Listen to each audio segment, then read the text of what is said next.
Many people today, when they find themselves frustrated by the inability of science to answer some of the deepest questions of our time, are looking to the past.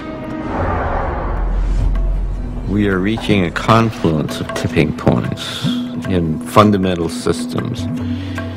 There's tipping points in the energy system, there's tipping points in the climate systems of the planet, there's tipping points in terms of the financial system, food production, water issues. We're at the moment when all of these things converge, that time when the world is either destroyed or made new or both. Every world culture has always had its own prophecies of an end times. I think it's only natural that people are feeling a connection between our cultural traditions with what is happening in the world today.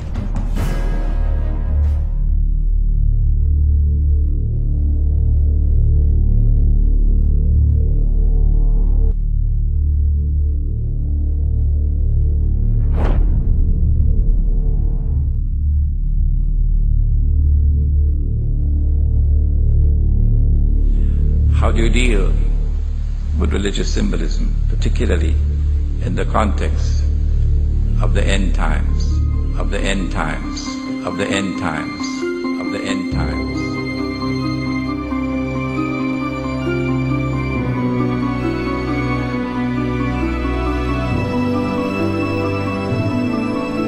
The Blessed Prophet sallallahu ta'ala alayhi wa sallam declared, every prophet warned his people about the Antichrist, about Dajjal, the false Messiah.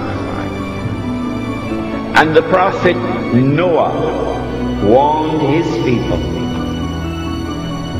But I say to you something that none ever said before me. The Antichrist sees with one eye, his left eye. He's blind in the right eye. It looks like a bulging grape. But your Lord is not one-eyed.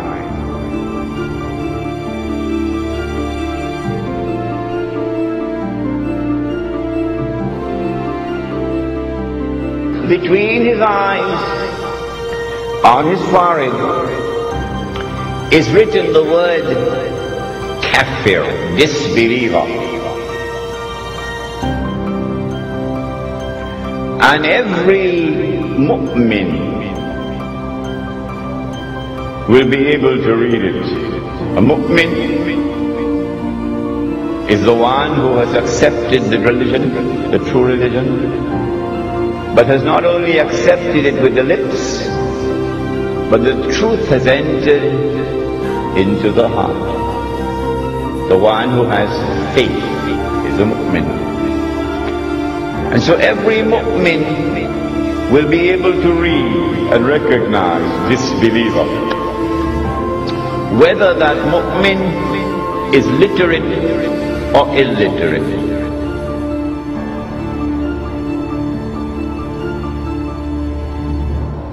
Well, then why is it that the one who is a disbeliever cannot read?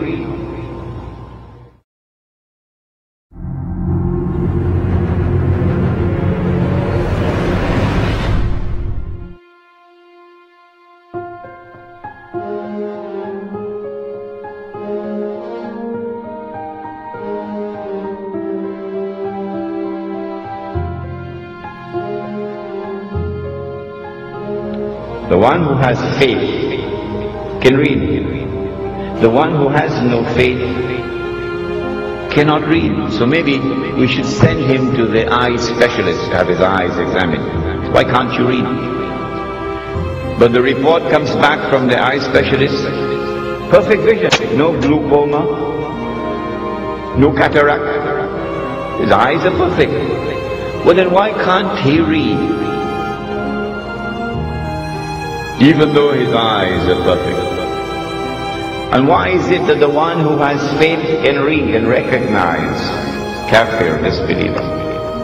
Maybe that the one who has faith is not reading with these eyes. Do we have any other eyes beside these eyes? Do we have any other ears beside these ears? Do we have any other means of acquiring knowledge other than through sense perception and rationality?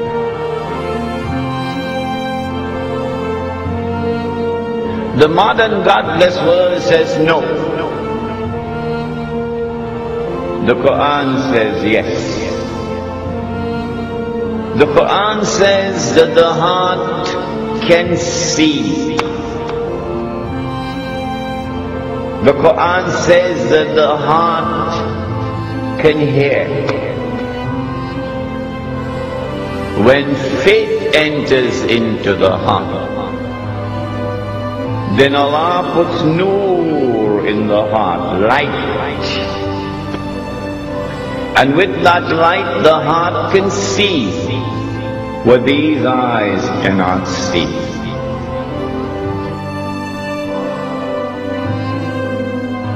And so now it is plain and clear that when the one who has faith is seeing, he's seeing with more than these eyes.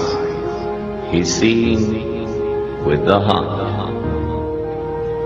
And so now it is also plain and clear that when Dajjal sees with the left eye, it symbolizes external vision.